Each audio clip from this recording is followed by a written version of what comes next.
अगर आपके bank account से अचानक 1 लाख रुपया गायब हो जाए और आपको कुछ समझ ही ना आए, तब आप क्या करेंगे?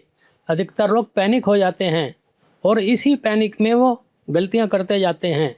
लेकिन वास्तविक सत्य यह है कि फ्रॉड होने के बाद का सबसे पहला घंटा ही यह डिसाइड करता है कि आपका पैसा वापस आएगा या नहीं। और इसी बात को समझने के लिए आज हमारे साथ हैं सुप्रीम कोर्ट के advocate Shri Vishal Singh Chandel ji, founder of Vidish Legal. और आज विशाल जी हमें बताएंगे कि इस फाइनेंशियल फ्रॉड से कैसे बचें। ये ग्राउंड लेवल पे फाइनेंशियल फ्रॉड और ऐसे क्रिमिनल मैटर को हैंडल करते हैं। विशाल जी, स्वागत है आपका। जी, बहुत बहुत धन्यवाद कि आपने अपने इस प्यारे से मंच पे हमको इनवाइट किया और इससे बहुत ज़्यादा लीगल जानकारी लोगों के बीच फैलेगी, जिससे कि कई लोग फ्रॉड होने से बच जाएंगे।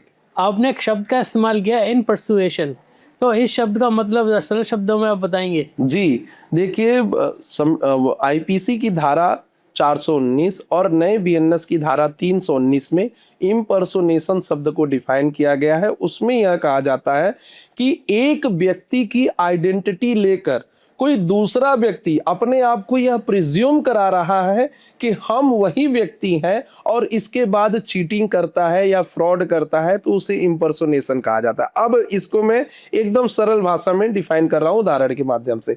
जैसे कि चीफ जस्टिस ऑफ इंडिया है, उनका नाम कोई यूज करके, उनका हुलिया यूज करके कि अब मैं चीफ जस्टिस ऑफ इंडिया हूं, आप मेरे यहाँ केस आइए, या आपको चीफ जस्टिस ऑफ इंडिया का फोन गया है।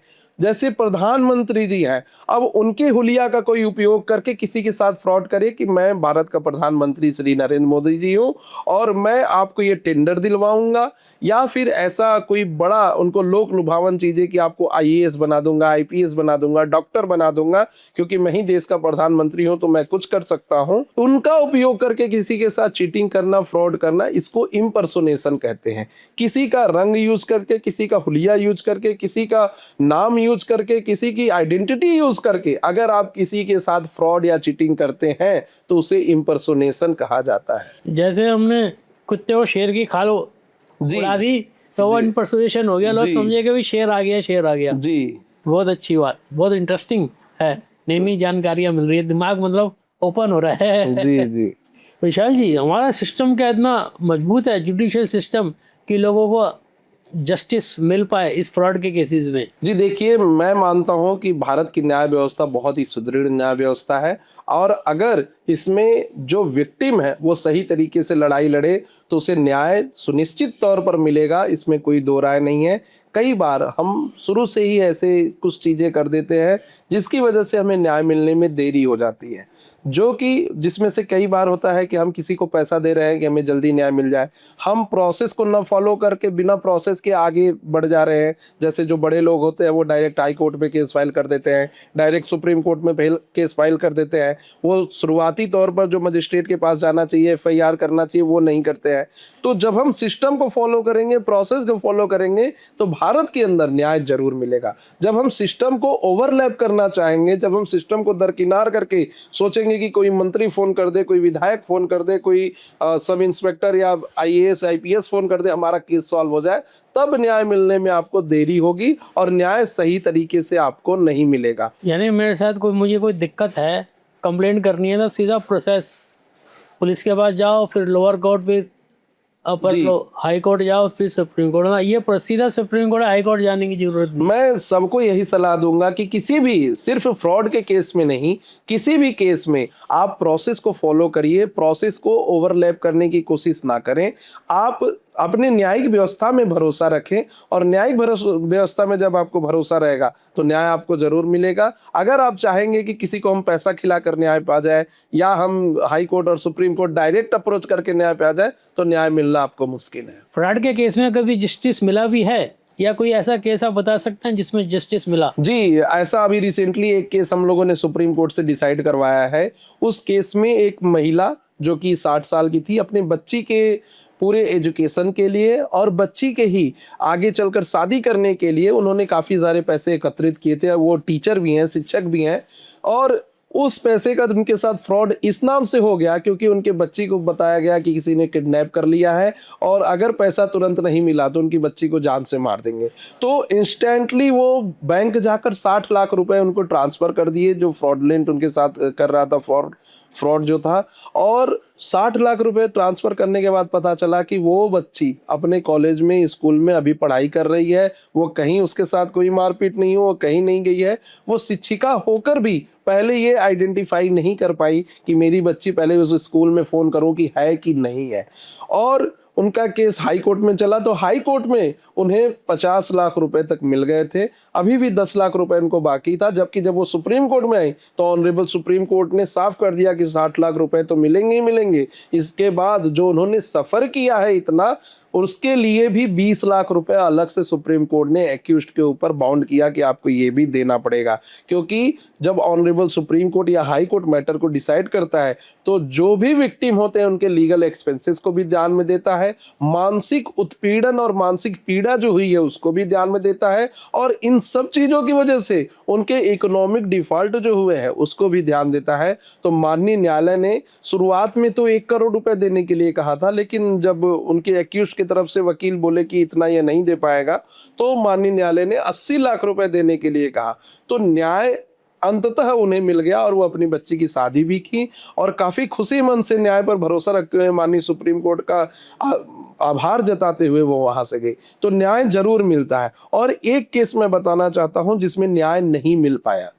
उसमें यह हुआ था कि एक व्यक्ति ने दिल्ली के अंदर ही ऑनलाइन गेमिंग ऐप बनाया।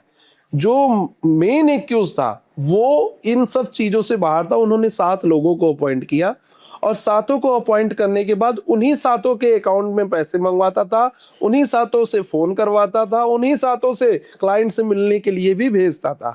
तो जो मेन एक्यूज था, जब मेन एफआईआर दर्ज हुआ तो मेन एक्यूज तो बच गया, क्योंकि ना तो उसने किसी को फोन कॉल किए हैं, ना तो किसी का पैसा उसके खाते में आया है, ना तो किसी से डायरेक्टली उसने कहीं जाकर मीटिंग की है। और बाकी के जो 7 एक्यूज थे सब जेल के अंदर गए और वो यह प्रूफ नहीं कर पाए कि सारी जानकारी जो कि किसी इंडस्ट्रियलिस्ट से कौन बात कर रहा है, किसने ये फोन नंबर प्रोवाइड कराया, किसने ये इंफॉर्मेशन प्रोवाइड कराया, किसने यह बताया कि उसके घर में कौन कौन है और वो कौन सा ऐप यूज करता है, उसको ये जानकारी कहाँ से प्राप्त हुई, यह वो लोग नहीं दर्शा पाए और आज भी जेल के अंदर बंद है। जबकि उन्हें मेरे हिसाब से न्याय मिलना चाहिए था, क्योंकि सुप्रीम कोर्ट ने कहा है कि bail is a rule and jail is an exception. तो बेल मिलना सभी का अधिकार होता है under article 21 of the constitution of India. ये आपका अधिकार है कि आपने बहुत बड़ा क्राइम नहीं किया है तो आप लंबे समय तक जेल में बंद नहीं रह सकते। लेकिन ये इतने इनोसेंट लोग थे जिन्होंने फ्रॉड किया कि उन्हें लगता था कि ये ऑफिस की रिकवरी का कॉल है, ऑफिस का कॉल है और पैसे उन्होंने लिए हैं इसलिए वो फोन कर रहे हैं और बाद में वो जेल में गए। तो कहीं ना कहीं बहुत बार न्याय मिलते रहते हुए रुक जाता है, नहीं मिल पाता है, जबकि न्याय मिलना चाहिए। जैसे आपने एक केस बताया कि जिसमें जस्टिस मिला, पैसे मिले वापस, तो इसमें अमूमन कितना टाइम लग गया जब फ्रॉड हुआ और जब फाइनल डिसीजन आया? जी, इसमें पूरे 3 साल उनको पैसे मिलने में लग गए और 3 साल इसलिए लगे क्योंकि उन्होंने पूरे प्रोसेस को फॉलो किया। पहले वो निचली अदालत में गए, निचली अदालत के बाद हाई कोर्ट में गए, हाई कोर्ट से फिर सुप्रीम कोर्ट में आए और ऐसे बहुत सारे केसेस होते हैं। अभी मैं एक और केस भी डिस्कस करना चाहता हूँ। एक नेशनल बैंक है, एक व्यक्ति ने उनसे इंश्योरेंस लिया और वो व्यक्ति उसी नेशनल बैंक से 5 इंश्योरेंस ले रहा था सेम प्राइस का। यानी लाइफ इंश्योरेंस 5, एक ही अमाउंट के, एक ही प्रीमियम के 5 लाइफ इंश्योरेंस एक व्यक्ति ले रहा था। किसी कारणवश उनकी मृत्यु हो गई। मृत्यु होने के बाद जब वो क्लेम करने के लिए गई इंश्योरेंस को, तो इंश्योरेंस कंपनी ने कहा कि हम आपको सिर्फ एक इंश्योरेंस दे सकते हैं क्योंकि ये आपने हमारे साथ फ्रॉड किया है कि 5 इंश्योरेंस ले रही हैं। तब ऑनरेबल हाई कोर्ट में जब ये केस फाइल हुआ तो हाई कोर्ट ने कहा कि हम एक ही इंश्योरेंस देंगे क्योंकि ये बैंक की पॉलिसी है। जब हम लोग इसको सुप्रीम कोर्ट में लेके आए तो ऑनरेबल सुप्रीम कोर्ट ने कहा, सबसे पहला क्वेश्चन ऑनरेबल सुप्रीम कोर्ट ने पूछा कि इन्होंने प्रीमियम कितने किस्त भरे हैं और किस किस आईडी से भरे हैं। तब सुप्रीम कोर्ट के सामने बहुत ही चौंकाने वाली बात बैंक ने रखी कि पांचों की प्रीमियम लगातार वो पिछले 10 साल से व्यक्ति भर रहा था। तो ऑनरेबल सुप्रीम कोर्ट ने कहा जब पांचों के प्रीमियम वो भर रहा है तो पांचों के जो एसेट है वो भी लेने के वो लायबल है, और उनके 2 बच्चे हैं जिनको कि पढ़ाना है लिखाना है, अपनी पूरी हार्ड अर्निंग मनी का उन्होंने आपके कंपनी में इंश्योरेंस से लिए लिया कि उन्हें कोई दिक्कत नहीं होगी, और आप इस समय पे मना कर रहे हैं। सुप्रीम कोर्ट ने 16% इंटरेस्ट के साथ उनकी सारे पैसे को वापस करवाया। तो कई बार ऐसा होता है कि बहुत सारे नेशनल बैंक या फिर बड़े बड़े इंश्योरेंस कंपनियां भी लोगों के साथ फ्रॉड करना चाहती हैं, और कई बार लोग अपने अधिकारों को नहीं जानते, अपने अधिवक्ता से नहीं मिलते हैं तो वो वहीं पर रुक जाते हैं, और कई बार लोग जागरूक रहते हैं, वो लड़ने की चेष्टा रखते हैं तो वो आगे जाके पूरा पैसा उनको मिलता है। इसमें मैं एक बात ऐड करना चाहूँगा, आप बताइएगा कि इसमें कितना दम है। कि जब इंश्योरेंस की बात है, मेडिकल इंश्योरेंस 2 जगह से कराया या 3 जगह से कराया, जब क्लेम की बारी आती है तो मैंने तीनों नाम बता दिया, प्रोपोर्शनेटली वो मिलता है। जी जब लाइफ इंश्योरेंस की बात आती है तो कहना यह है कि आप लाइफ की वैल्यू कैलकुलेट नहीं कर सकते, उस व्यक्ति की कितनी वैल्यू है। जी एक आदमी 100 करोड़ कमा रहा है, एक 10 करोड़ कमा रहा है, एक 2 लाख रुपए कमा रहा है, आप कैलकुलेट नहीं कर सकते। आपने अगर 10 जगह से LIC कराई है तो आपको पूरे के पूरा उन 10 जगह से पूरा पैसा मिलेगा। जी शर्त ये है कि आपकी EMI मतलब जो इंश्योरेंस प्रीमियम है वो आपने भरा हो। जी, यही चीज ऑनरेबल सुप्रीम कोर्ट ने कई सारी रूलिंग में कहा है, लेकिन पता नहीं कैसे ऑनरेबल हाई कोर्ट ने इस बात को दरकिनार किया था। लेकिन अब तो उन महिला को पूरा पैसा मिल गया और अच्छी जिंदगी जी रहे, अपने बच्चों को पढ़ाई लिखाई में आगे लगा रहे। एक छोटे फ्रॉड होते हैं, एक बड़े फ्रॉड होते हैं, बड़े स्कैम कह लो। इनको जो लाख इनको कैसे ट्रीट करता है, एक नजरिए से ट्रीट करता है, इनके लिए अलग अलग चीजें हैं। नहीं, दोनों के लिए अलग अलग चीज़ें हैं, क्योंकि जब बड़ा फ्रॉड होता है तो उसमें बहुत सारे मैकेनिज्म को देखा जाता है। जैसे मनी लॉन्ड्रिंग के केसेस है कि नहीं, जैसे बहुत बड़ी बड़ी कंपनियां इसमें इन्वॉल्व है कि नहीं। कई बार ऐसा होता है कि इंटरमीडियरी का रोल बहुत बड़ा होता है, जैसे कि Dream11 कोई ऐप है या फिर कोई भी ऐप है, वो एक एक्ट करा रही है, प्ले करा रही है, और उस प्ले के तहत जितना पैसा आया वो किसको जा रहा है और किसके माध्यम से जा रहा है, ये सबसे बड़ा सवाल है। और अभी इंटरमीडियरी के रोल पर ऑनरेबल सुप्रीम कोर्ट ने साफ कर दिया है कि इंटरमीडियरी को भी पैसे देने पड़ेंगे। जैसे मैं 10 रुपए लगा रहा हूँ किसी गेम में और मैं चाहता हूँ कि मेरी टीम जीते, अगर 10 रुपए वो जीत जा रहा है या हार जा रहा है तो वो जितने लोगों ने पैसा लगाया, जो फर्स्ट विनर है उसको चला जा रहा है। तो इसमें इंटरमीडियरी का जो रोल है वो बहुत ही कम हो जा रहा है, और वो टैक्स देने से बच रहे हैं, क्योंकि पैसा एक जगह से आया और ये दूसरी जगह चला गया, हमारे पास तो कुछ रुका नहीं, तो हम क्यों टैक्स दें। इसी पर ऑनरेबल सुप्रीम कोर्ट ने उन्हें बाउंड किया कि नहीं, उन्हें भी टैक्स देना पड़ेगा। तो कहीं ना कहीं जो बड़े स्कैम होते हैं या बड़े फ्रॉड होते हैं उसको कोर्ट बहुत ही संजीदगी से लेता है, और कई सारे एंगल पे भी उसकी चर्चा होती है।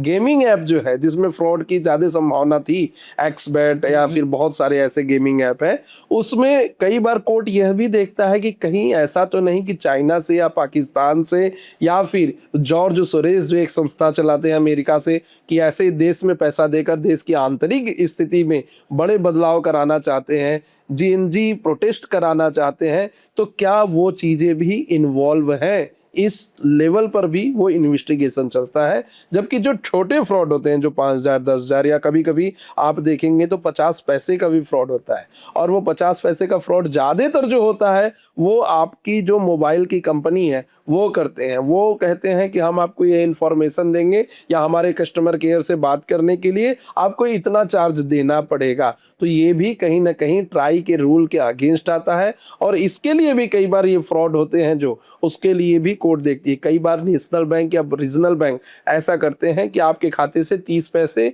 या 40 पैसे कट गए, आपको उसका डिटेल नहीं बताया जाता और आप भी छोड़ देते हैं कि 40 पैसे ही तो हैं, जबकि वो बड़े लेवल पे बहुत ज़्यादा अमाउंट हो जाता है।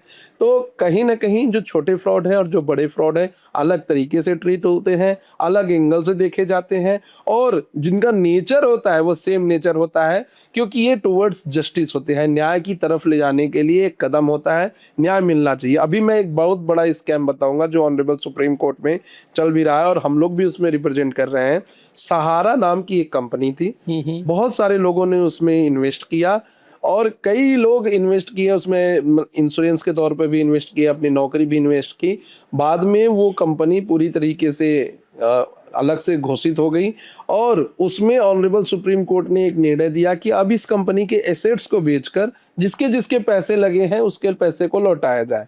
पिछले कुछ दिनों से केस सुप्रीम कोर्ट में इसलिए चल रहा था क्योंकि हम लोग चाहते थे कि जो एसेट्स कंपनी के बेचे जाए वो जो मार्केट वैल्यू है उस हिसाब से बेची जाए, जबकि गवर्नमेंट ने जो एसेट्स बेचे वो हम लोगों के हिसाब से मार्केट वैल्यू से कुछ कम पैसे में बड़े बड़े इंडस्ट्रियलिस्ट को बेच दिए गए। अगर सही वैल्यू के हिसाब से बेचा जाएगा तो जितने भी लोग हैं सबको पूरा पैसा मिल जाएगा और सभी गरीब लोग जो उसमें कई दिनों से पैसा लगाए हैं उसका फायदा और प्रॉफिट पाएंगे। और अगर मार्केट वैल्यू के रेट से नहीं बेचा गया तो ये भी पॉसिबल है कि सबका पैसा भी ना दे पाए उनके सारे एसेट्स को बेचने के बाद भी। तो कहीं ना कहीं कोर्ट कई बार ऐसे मैकेनिज्म को बनाती है कि न्याय सबको सुनिश्चित हो, चाहे वो तरीका कोई भी हो, चाहे वो तरीका यही क्यों ना हो कि सहारा का एसेट्स बेचकर उन्हें पैसे देने की बात हो। तो छोटे जो फ्रॉड है उनको छोटे स्तर पर देखा जाता है। एक इंडिविजुअल के साथ हुआ गया फ्रॉड वो एक इंडिविजुअल के साथ फ्रॉड है। एक कंपनी जो सबके साथ फ्रॉड कर रही है उसे ऑनरेबल सुप्रीम कोर्ट ने भी कहा कि इसे डकैती की श्रेणी में लाना चाहिए और ये बड़े फ्रॉड के तौर पर देखना चाहिए। बीएनएस में और बीएसए में यह कहा गया, यानी कि भारतीय न्याय संहिता और भारतीय साक्ष्य अधिनियम में भी यह कहा गया कि जो बड़े स्तर का फ्रॉड हो रहा है उसको नेशनल इमरजेंसी, नेशनल इंपॉर्टेंस की बात मानी जाए और उसमें ना तो एंटीसिपेटरी बेल मिले जिसे अग्रिम जमानत भी कहते हैं, ना तो रेगुलर बेल मिले और जब तक सबका पैसा न लौट जाए तब तक उस कंपनी को और इस अकाउंट को भी फ्रीज रखा जाए। सिस्टम की जो टफनेस है ये कॉमन आदमी के लिए ज़्यादा है या बड़े लोगों के लिए ज़्यादा है, या बड़े लोग आराम से निकल जाते हैं? टू बी वेरी ऑनेस्ट, जो कॉमन लोग हैं उनके लिए टफनेस बहुत ज़्यादा है। उनको बार बार पुलिस इन्वेस्टिगेशन के लिए बुलाती है, बार बार उनको पुलिस थाने में इसलिए बुलाती है कि किस आईडी से ट्रांजैक्शन हुआ है और कैसे हुआ है। जबकि जो बड़े लोग हैं उनको हमेशा उनके वकील ही रिप्रेजेंट करते हैं। कभी मुकदमे होते हैं जब वो कहीं ऐसी जगहों पे जाते हैं, नहीं तो नहीं जाते हैं। और न्याय का जो सिद्धांत है वो साफ साफ कहता है कि either you are by your advocate, या तो आप प्रेजेंट होइए या अपने अधिवक्ता को प्रेजेंट कराइए। जो बड़े लोग होते हैं उनके केसेस में हम देखते हैं कि उनके अधिवक्ता ही जाते हैं। जो छोटे छोटे केसेस होते हैं वो व्यक्ति अधिवक्ता के खर्च से बचने के लिए स्वयं जाते हैं। और कई बार ऐसा होता है कि इतनी बार पुलिस और कोर्ट उन्हें बुला लेता है कि फिर बाद में वो न्याय की उम्मीद छोड़ देते हैं और वो पैसा वहीं पर उनका छूट जाता है। उनको डर लगता है कि कहीं मेरा 1 लाख का फ्रॉड हुआ है, मुझे वकील के खर्चे में और पुलिस को खिलाने में ही 1 लाख ना खर्चा हो जाए, यानी 1 लाख का तो फ्रॉड हुआ है, 1 लाख और मेरा फ्रॉड ना हो जाए। तो कहीं ना कहीं जो बड़े लोग होते हैं उनके लिए कानून सरल है। जो मिडिल क्लास के लोग हैं या जो लोअर क्लास के लोग हैं उनके लिए कानून अभी भी टफ है, उनको न्याय पाना अभी थोड़ा मुश्किल है। इसको और सरल किया जा रहा है। ऑनरेबल कोर्ट कई सारे ऐसे डिस्ट्रिक्ट में, स्टेट में, हाई कोर्ट में फ्री यानी कि फ्री में लीगल सर्विसेज प्रोवाइड करा रही है। और इसकी वैलिडिटी हमें संविधान की अनुच्छेद 39A से मिलता है कि स्टेट की ये रिस्पॉन्सिबिलिटी है कि अपने नागरिकों को फ्री न्यायिक व्यवस्था प्रोवाइड कराई जाए, निशुल्क न्यायिक व्यवस्था। और इसके लिए कई सारी अथॉरिटी अभी निचले स्तर से ऊपर तक सुप्रीम कोर्ट तक चल रही हैं। आप अगर सुप्रीम कोर्ट में भी आपका केस है और आपके पास वकील करने के पैसे नहीं है तो फ्री लीगल एड आपको मिलेगा, आप उनके माध्यम से अपने केस को रिप्रेजेंट करा सकते हैं। ये बहुत अच्छा कदम है, लेकिन इस कदम में एक सवाल है। जो वकील तो आपने कर दिया, वकील तैयार भी हो गया, वो कहता है मैं केस लड़ूंगा, तो वो अपनी जान लगा के लड़ेगा उस केस में, या एक जो एक व्यक्ति पर्सनल पैसे दे रहा है, किसमें वो ज़्यादा जान लगा के लड़ेगा? देखिए, यह बहुत सब्जेक्टिव क्वेश्चन है, लेकिन ये तो होता है, कई बार कोर्ट में भी देखा गया है कि लीगल एड के मैटर उतने अच्छे तरीके से अभी नहीं लड़े जा रहे हैं in comparison to individual matter जो इंडिविजुअल एडवोकेट लड़ रहे हैं। क्योंकि जब कोई इंडिविजुअल एडवोकेट उस केस को लड़ता है तो उसका सब कुछ उस केस पे लगा रहता है, उसके कैरेक्टर, उसका रेपुटेशन, सब कुछ उसका दाव पे लगा रहता है। और जब लीगल एड का मैटर होता है तो वो लीगल एड अथॉरिटी समझे वो जाने, उसलिए वो लोग उतना ध्यान नहीं दे पाते। आज हम देख रहे हैं कि जो डिसमिसल रेट है केसेस का, वो सबसे ज्यादा लीगल एड के केसेस का डिसमिसल रेट है। कई बार honourable court, honourable supreme court ने इसमें लताड़ भी लगाई है कई वकीलों को कि आप ऐसा ना सोचिए कि आप फ्री में न्यायिक सुविधा दे रहे हैं या विधिक सहायता दे रहे हैं, तो इसको कमजोरी से प्रस्तुत करें, इसे और मजबूती से प्रस्तुत करें, जिससे कि लोगों का न्याय के प्रति विश्वास बढ़े। और अगर आप ऐसा नहीं करेंगे तो हमारे समाज में क्या मैसेज जाएगा? तो कंपैरिजनली तो जो इंडिविजुअल एडवोकेट पैसे लेकर या जो कुछ भी उनकी फीस लेकर केस लड़ते हैं वो मेहनत से लड़ते हैं, और जो लीगल एड के लोग होते हैं वो थोड़ा सा कम, इन कंपैरिजन थोड़ा सा कम मेहनत करके जाते हैं। इसके लिए on record dismissal on record भी है, बहुत सारे केस डिसमिस हो गए, अच्छे केसेस जो कि जीते जा सकते थे वो केसेस डिसमिस हो गए। कई सारे ऐसे केसेस हैं जिसमें ऑनरेबल कोर्ट ने ही रिमार्क किया है कि आप सही तरीके से केस को रिप्रेजेंट नहीं किए, नहीं तो जीत जाते हैं। और ऐसा सिर्फ लीगल एड के केसेस में नहीं हो रहा है। आज हम देखते हैं कि जो सरकार के द्वारा नियुक्त किए गए वकील हैं, जो पैनल एडवोकेट हैं, वो भी कई सारे केसेस को सही तरीके से रिप्रेजेंट नहीं कर रहे हैं। और इसी के लिए दो केस मैं अगर आप अनुमति देंगे तो डिस्कशन करना चाहूंगा। गाजियाबाद में 1990-92 में एक विस्फोट हुआ था बस में, जिसमें 49 लोग मृत्यु को पा गए थे उस बम विस्फोट में, और उनके जो मेन एक्यूज थे वो इलाहाबाद हाई कोर्ट को एक्विट करना पड़ा, बरी करना पड़ा सबूतों के अभाव में। और जब इलाहाबाद हाई कोर्ट के जज उस निर्णय को पढ़ रहे थे तो उनकी आंखों से आंसू गिर रहे थे कि जहां पर एक व्यक्ति ने पुलिस के सामने कन्फेस किया है कि हमने ये गुनाह किया है, जहां पर सारी चीजें हुई हैं, 50 से ज्यादा लोग मर गए, पता नहीं कितने लोग घायल हो गए, जिनके हाथ कट गए, पैर कट गए, वहां पर स्टेट की अथॉरिटी या स्टेट की जो लीगल टीम है वो हमारे पास कंक्रीट एविडेंस लेके नहीं आ पा रही, और भरे मन से हमें ऐसे एक्यूज्ड को बरी करना पड़ रहा है।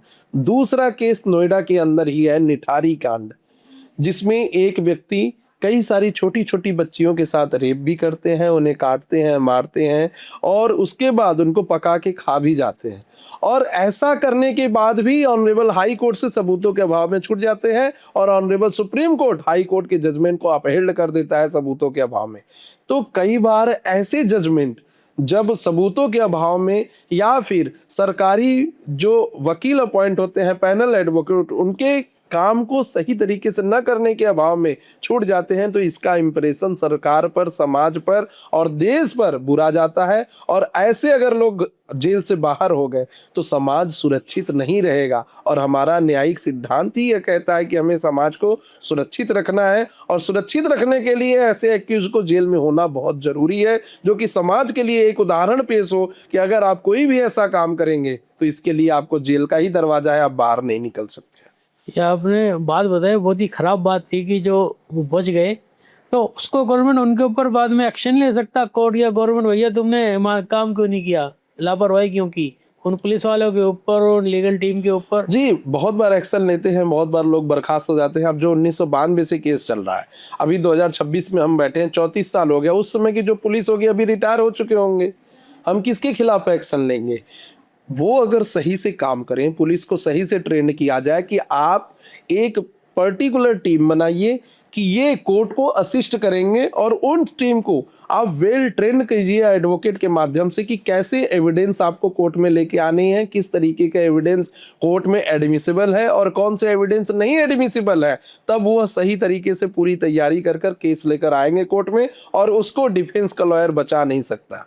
लेकिन अगर वो पैसे लेकर एविडेंस को क्रिएट करेंगे, अगर वो किसी को अक्यूज्ड को मार को पीट के कन्फेशन कराकर एविडेंस को क्रिएट करेंगे, तो वो भारतीय कानून में एडमिसिबल नहीं है, यानी कि उसकी कोई लीगल वैलिडिटी नहीं है, और वो व्यक्ति आगे चलकर छूट जाएगा। ये तो है, पुलिस के सामने कुछ भी बोलता है उसको कोर्ट में मान्यता है नहीं, या तो 164 है शायद पुराने में, उसके आगे अगर जज के सामने वो होती है तो उसको वो मानते हैं मजिस्ट्रेट। जी, मजिस्ट्रेट के सामने जब होता है बयान तो वो उसको मान्य किया जाता है, मजिस्ट्रेट के सामने अगर बयान नहीं है तो मान्य नहीं किया जाता है। लेकिन अगर पुलिस के सामने कोई बयान दिया गया है और कोई कोरोबोरेटिव एविडेंस है, कोरोबोरेटिव एविडेंस इन द सेंस कि कोई व्यक्ति कह रहा है कि हमने ही मर्डर किया है, और जो मर्डर में इस्तेमाल हुई है वेपन, वो वेपन हमने इस जगह पर रखा है, और वहां से वो वेपन अगर रिकवरी होता है तो पुलिस के सामने दिया गया बयान भी एडमिसिबल माना जाता है। लेकिन अगर ये चीजें ना हो, सिर्फ बयान ही दिया गया है पुलिस के टॉर्चर के द्वारा या मारपीट के द्वारा या धमकी के द्वारा, तो वो बयान कोर्ट में एडमिसिबल नहीं है। और ये बड़े लोग जो हैं स्कैम करते हैं, और स्कैम में बचने के लिए एक डिले टैक्टिक अपनाते हैं कि डिले कर दिया जाए, किसी वजह से हियरिंग में छूट ले ली जाए, ये तबीयत खराब है, कभी वकील की तबीयत खराब हो गई या उनकी हो गई, और जो भी दसियों बहाने हो सकते हैं। तो इससे क्या असर पड़ता है, न्याय मिलने में इससे क्या असर पड़ जाता है? कोर्ट को जबकि दिखाई देता है कि ये जानबूझ के डिले कर रहे हैं, तो इसमें कोर्ट के हाथ बंधे हुए हैं, ऐसे केसेस में? जी देखिए, ऑनरेबल सुप्रीम कोर्ट के अभी के जो चीफ जस्टिस ऑफ इंडिया है, जस्टिस सूर्यकांत, उन्होंने अपना जब पहला दिन as a chief justice of India appoint हुए और पहला दिन की शुरुआत किया, तो पहले ही दिन उन्होंने कह दिया कि अब किसी भी केस में हम एडजर्नमेंट या स्थगन ऐसे ही किसी छोटी बात के लिए नहीं देंगे जब तक कि कोई रीजनेबल कारण ना हो। और जो न्यायिक सुधार अभी honourable chief justice of India ने अपने कार्यकाल में दिखाए हैं, अगर इसी तरीके से चलता रहा तो आने वाले समय में जितने भी पेंडिंग केसेस हैं सभी केसेस भी खत्म हो जाएंगे और न्याय त्वरित रूप से लोगों को मिलेगा। क्योंकि बहुत सारे चेंजेस उन्होंने किए और ये चेंजेस जो कि एडजर्नमेंट कोई नहीं ले सकता, प्रायर नोटिस देना पड़ेगा, कितने समय तक आप आर्गुमेंट करेंगे ये बताना पड़ेगा, आपको आर्गुमेंट करने से पहले रिटन स्टेटमेंट कोर्ट में देना पड़ेगा कि आप यही आर्गुमेंट करना चाहते हैं, आप लंबा डेट नहीं ले सकते। तो ये सब चीजें न्याय को और प्रबल करती हैं, न्याय के सिद्धांत को और प्रबल करती हैं और इससे लोगों के बीच न्याय में भरोसा बनता है। उन्होंने एक चीज और अच्छी करी कि अब जो मेंशनिंग होता था ऑनरेबल सुप्रीम कोर्ट में वो कोई सीनियर एडवोकेट नहीं कर सकता जबकि तक कि कोई बहुत बड़ा अर्जेंट केस ना हो, यानी कि कोर्ट शुरू होने से पहले एक जूनियर वकील को भी मौका मिले, इसके लिए भी उन्होंने न्याय का रास्ता प्रशस्त किया। तो कहीं ना कहीं एडजर्नमेंट का डीले का फायदा एक्यूज्ड को मिलता है। अब एक जज डिस्ट्रिक्ट कोर्ट में मैटर को सुन रहा है और लग रहा है कि वो अब इस केस में एक्यूज्ड को दोषी पाने वाला है या उनके पैसे को फ्रीज करके लोगों को प्रॉपर्टी को अटैच करके उन लोगों को लौटाने वाला है। तब से सामने वाले वकील जो एक्यूज्ड के वकील उन्होंने एडजर्नमेंट ले लिया, स्थगन ले लिया और आने वाले समय में कोरम चेंज हो गया और वो जज दूसरी कोर्ट में चले गए। अब जो नए जज आए हैं उनको या तो फिर से नई स्तर से पूरी चीजें बतानी पड़ेंगी या तो वो उतना त्वरित रूप से उनके ही सेट माइंड से काम करें और जल्दी से न्याय दे दे। तो इसका फायदा एक्यूज्ड को मिलता है, इससे कोई दरकिनार नहीं कर सकता। 1 साल 2 साल केस लड़ने के बाद कई सारे विक्टिम ऐसे हैं जो केस को भी छोड़ देते हैं, नहीं लड़ते। कई सारे ऐसे सरकार की तरफ से वकील हैं जो कंप्रोमाइज कर लेते हैं डिफेंस के वकील से और कई बार होता है कि उनके खिलाफ कोई सबूत ही नहीं मिलता। तो इन सब चीज़ों से हम दरकिनार नहीं कर सकते हैं। ये चीज़ें एक्चुअल में होती हैं कोर्ट के अंदर, बहुत बार केसेस कंप्रोमाइज्ड हो जाते हैं और लोगों को न्याय नहीं मिलता है। इन सब चीज़ों पर पैनी नज़र बनाए रखने की ज़रूरत है ऑनरेबल कोर्ट को, ऑनरेबल जजेस को। और न्याय को त्वरित अगर नहीं मिले तो कोई मतलब नहीं है, क्योंकि न्याय का सिद्धांत भी कहता है कि justice delayed is justice denied. तो एक्चुअल अधिकतर केसेस में यही होता है जी, कि टाइम बाउंड पे तो मिल ही नहीं पाता। जी, और इसका जो बड़े बड़े इंडस्ट्रिस्ट हैं या इंडस्ट्री में बड़े बड़े पैसे वाले हैं, किसी भी तरह से पैसे कमाया हो, वो इस चीज़ का फ़ायदा उठाते हैं जी, कि भाई किसी तरह से डिले कर दो यार, पुलिस गवाह आना है, गवाह यार तू ये ले पैसे 2 दिन बाद आ जाइयो, जी, तबीयत ले ले, सर्टिफिकेट ले ले, मत आ। तो बहुत चीज़ें ऐसी देखी जाती हैं, फिल्मों में भी दिखाते हैं। और एक सवाल है, जो फिल्मों में दिखाते हैं वैसा रियलिटी में होता है क्या? नहीं नहीं, फिल्मों की दुनिया और एक्चुअल न्यायिक दुनिया दोनों ही अलग है। यहाँ कोई वकील जज के सामने इस तरीके से नहीं चिल्ला सकता जैसे दामिनी पिक्चर में सनी देओल साहब चिल्लाते थे तारीख पे तारीख, ऐसा है कोर्ट में ऐसा कुछ भी नहीं होता है। फिल्मों में बहुत सारी चीज़ें उलट पुलट के दिखाई जाती हैं और सबसे ही पहले वो डिस्क्लेमर दे देते हैं कि इनका वास्तविक दुनिया से कोई संबंध नहीं है। जो आम आदमी पढ़ता है तो फिल्मों की दुनिया से बचें और कोई फिल्म देखकर या कोई वेब सीरीज देखकर अगर कोई ये सोचे कि इस तरीके से हमें न्याय मिल जाए तो ऐसा संभव नहीं है। न्याय अपने सिद्धांत पर ही काम करता है और न्याय में सबको समानता है। हर कोई व्यक्ति अपने ग्रीवेंसेस को लेकर बिफोर द कोर्ट जा सकता है और न्याय पा सकता है, चाहे वो गरीब हो, चाहे अमीर हो, चाहे वो किसी भी कास्ट से हो, चाहे भी किसी रिलीजन से हो। विशाल जी, अगर अभी मेरे साथ फ्रॉड हो जाए तो मुझे पहले 60 मिनट्स में क्या करना चाहिए? क्रमवारी बताइए कि पहले ये, पहले ये, पहले ये। जी, अगर अभी आपके साथ कोई फ्रॉड हो जाए तो सबसे पहले 1930 साइबर सेल क्राइम पे फ़ोन करिए। फ़ोन करने के बाद अपनी कंप्लेन रजिस्टर करवाइए। वहाँ से आपकी ट्रांजैक्शन आईडी पूछेंगे, वहाँ से पूछेंगे कि किस नंबर से कॉल आया और क्या बात कह के आपसे पैसे को ट्रांसफ़र करवाया गया। दूसरा काम आपको करना है कि ऑनलाइन FIR रजिस्टर कर देना है।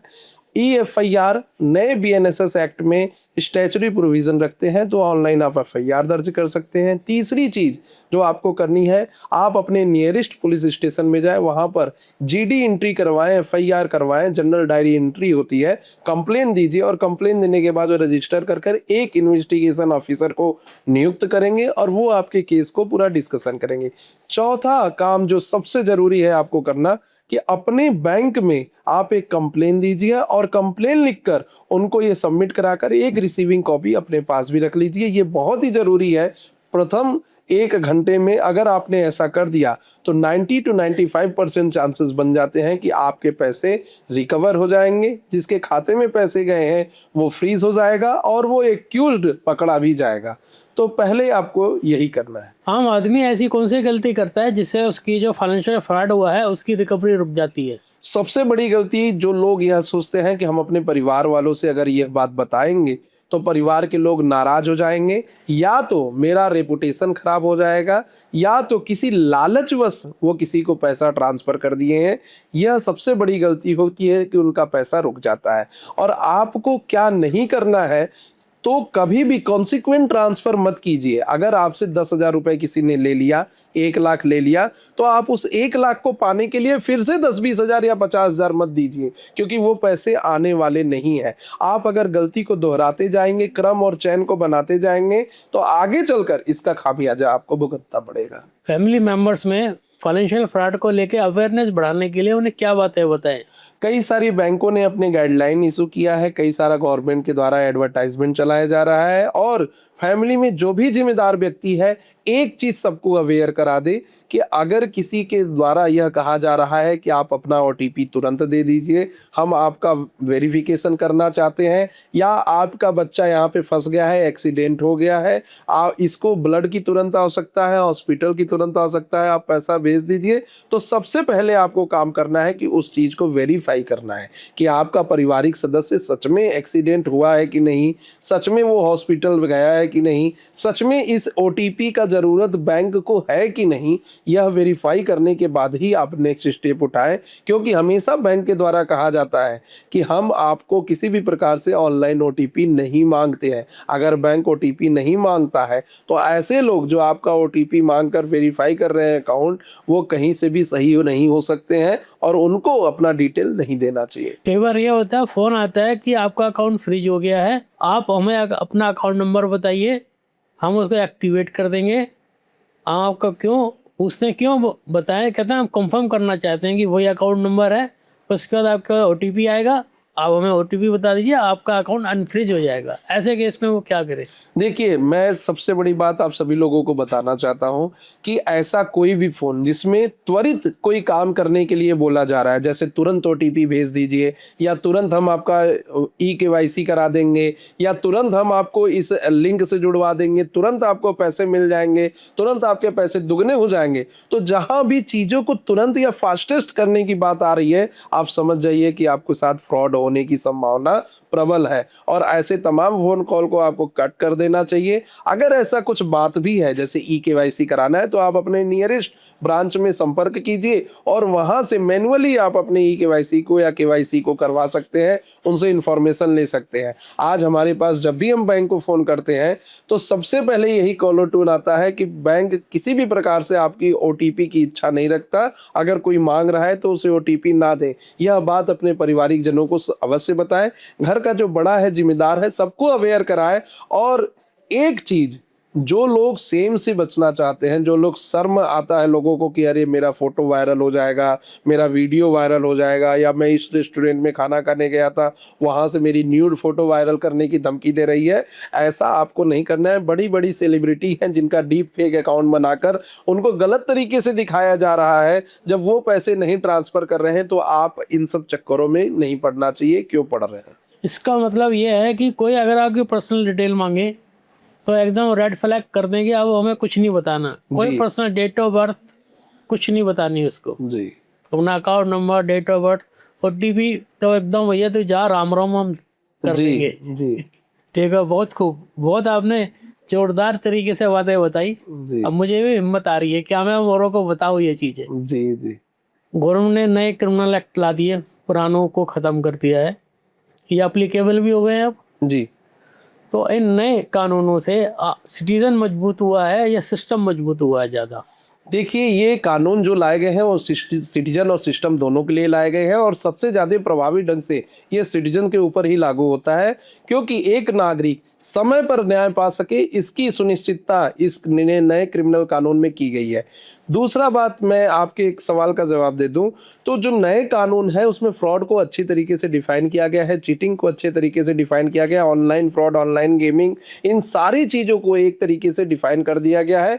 पहले ये नहीं था, पहले लोग स्टैट्यूटरी प्रोविजन में ना होने की वजह से लोग इससे निकल जाते थे, और अब तो माननीय सुप्रीम कोर्ट ने यह कह दिया है कि अगर कोई बड़े लेवल पर अगर कोई स्कैम कर रहा है, फ्रॉड कर रहा है, ऑनलाइन या डिजिटल अरेस्ट कर रहा है, तो उसके लिए प्री अरेस्ट की व्यवस्था की जाएगी। उसको जो है एंटीसिपेटरी बेल नहीं दिया जाएगा, उसको रेगुलर बेल देने से पहले भी देखेगा कोर्ट कि उसके प्राइमा फेसी केस बन रहे हैं कि नहीं, और अगर प्राइमा फेसी प्रथम दृष्टया केस बन रहे हैं तो उसको रेगुलर बेल भी नहीं दिया जाएगा। तो माननीय कोर्ट साफ कर चुका है कि नया कानून सिटीजन स्पेसिफिक है, सिस्टम को फॉलो करते हुए विद इन टाइम सिस्टम को इन्वेस्टिगेशन कर सिटीजन के समक्ष रखना पड़ेगा, कोर्ट के समक्ष रखना पड़ेगा, और इन्वेस्टिगेशन के आधार पर माननीय कोर्ट उस व्यक्ति को जेल भेजेगी। साधारण शब्दों में, सिंपल शब्दों में, हमें डरना चाहिए या नहीं? देखिए, कानून आपके प्रोटेक्शन के लिए बना है, कानून से कभी डरना नहीं चाहिए, और कभी भी ऐसे स्कैमर्स या फ्रॉडुलेंट व्यक्ति कोई फोन करे तो आपको मजबूती के साथ उनके सामने आना चाहिए। कई बार होता है लोगों के पास ऐसी इंफॉर्मेशन लग जाती है, या आप किसी ऐप के माध्यम से अपने फोटोज और वीडियो का सारा एक्सेस उन्हें दे देते हैं, जिसका कि वो फायदा उठाना चाहते हैं। आपको डरने की जरूरत नहीं है। फ्रॉड को रोकने के लिए आपको दृढ़ता से कानून को फॉलो करना पड़ेगा, और कानूनी तौर पर आपको सुप्रीम कोर्ट में, हाई कोर्ट में, डिस्ट्रिक्ट कोर्ट में, पुलिस के पास जाना पड़ेगा, और जब आप ऐसा कदम उठाएंगे तभी आपको न्याय मिलेगा। और ऐसा कदम नहीं उठाने पर आप यह पाएंगे कि आपको हर स्तर पर सिर्फ चीटिंग ही होगी। लोग आपसे पैसे ऐंठेंगे, आपके पैसे दिलाने के लिए, आपके फोटो को रिकवर कराने के लिए, आपके वीडियो को रिकवर कराने के लिए, और वो होगा नहीं, क्योंकि कानून से बड़ा कोई नहीं है। अब गवर्नमेंट ने ऑनलाइन फ्रॉड को रोकने के लिए गेमिंग ऐप जो एक बड़ा रोल प्ले कर रहे थे, उन पर नकेल कसी है।